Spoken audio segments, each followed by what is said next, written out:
ഈ ഒരൊറ്റ ഐറ്റം ഉണ്ടെങ്കിൽ ചോറ് കാര്യമാവണ വഴി അറിയില്ല. നമുക്ക് വേറൊരു കൂട്ടാനും വേണ്ട. ഇതിൻ്റെ പേരാണ് എണ്ണിത്തണ്ടും മുതിര ഉപ്പേരി. അപ്പോൾ ഇതെങ്ങനെ ഉണ്ടാക്കണം നോക്കിയാലോ.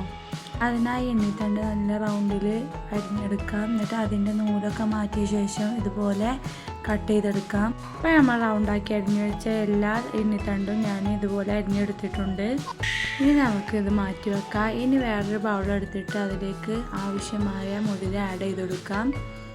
ഇനി അതിലേക്ക് വേണ്ട വെള്ളം ഒഴിച്ചിട്ട് നന്നായി കഴുകി അരിച്ചെടുക്കണം. അടിയിൽ കല്ലൊക്കെ ഉണ്ടാവും. പക്ഷേ ഒരു പാൻ അടുപ്പത്ത് വെച്ചിട്ട് അതിലേക്ക് ഈ മുതിര നമുക്ക് ഇട്ട് കൊടുക്കാം. ഇനി നല്ലോണം കൈവിടാതെ ലോ ഫ്ലെയിം ടു മീഡിയത്തിൽ ഇട്ടിട്ട് നമുക്ക് നന്നായി വറുത്തെടുക്കാം.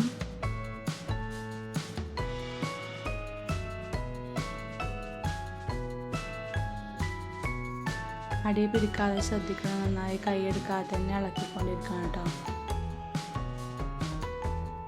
ഇനി മുതൽ നല്ലൊരു ഗോൾഡൻ ബ്രൗൺ നിറമാവണ വരെ നമുക്ക് വറുത്തെടുക്കാം.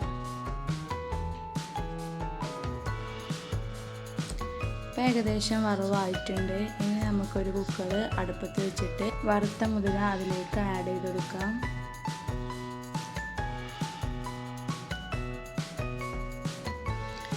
ഇനി ഇതിലേക്ക് ആവശ്യമായ വെള്ളം, ഉപ്പും പച്ചമുളകും കൂടി ഇട്ടിട്ട് നന്നായി യോജിപ്പിച്ചെടുക്കാം.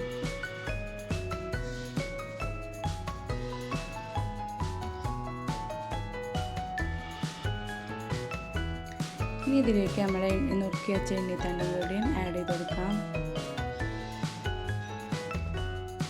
നമുക്ക് നന്നായി യോജിപ്പിച്ചിട്ട് നമുക്ക് കുക്കർ അടച്ചു വെച്ച് ഒരു 5 to 7 വിസിൽ വരുന്ന വരെ വെയിറ്റ് ചെയ്യാം.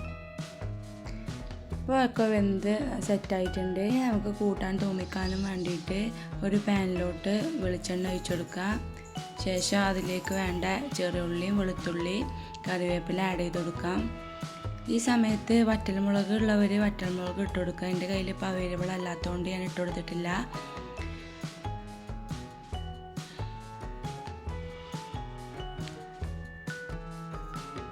നല്ല ഗോൾഡൻ കളറാവണ വരെ മൂപ്പിച്ചെടുക്കാം. ഇപ്പോൾ ഏകദേശം സെറ്റായിട്ടുണ്ട്. ഇനി അതിലോട്ട് നമ്മൾ വേവിച്ച് വെച്ച ഉപ്പേരി ഇട്ട് കൊടുക്കാം. ഇനി നല്ലോണം മിക്സ് ചെയ്ത് കൊടുക്കാം.